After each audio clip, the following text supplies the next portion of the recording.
Assalamualaikum warahmatullahi wabarakatuh. Kami di sini akan mempresentasikan dakwah Nabi Muhammad SAW di Mekah.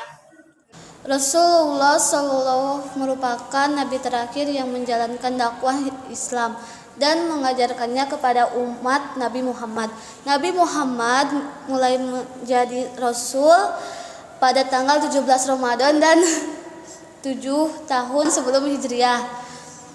Usia Nabi Muhammad saat itu 40 tahun. Rasulullah memiliki sejarah dakwah pada periode Mekah. Selama perjalanan dakwah, Nabi Muhammad SAW berangsur-angsur menerima wahyu berupa ayat Al-Quran.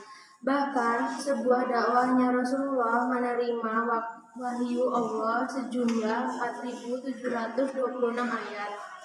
Dakwah Nabi Muhammad SAW sejak awal Rasul memiliki tugas oleh Allah SWT untuk menyampaikan kebenaran ajaran agar mengakui adanya keesaan Allah SWT.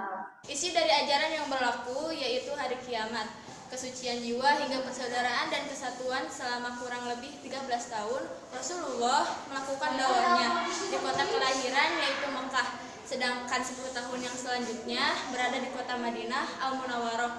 Waktu itu dakwah yang dilakukan secara sembunyi. Tujuan yang bisa disampaikan dalam dakwahnya di Mekah yakni mengajarkan kepada masyarakat untuk meninggalkan kejahiliahannya sehingga akan mengakui adanya agama Islam.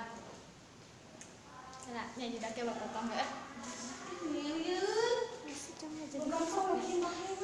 Penyampaian dakwah Nabi Muhammad sekaligus mengamalkan hingga dapat umat kerjakan dalam kehidupan sehari-hari agar mencapai tujuan.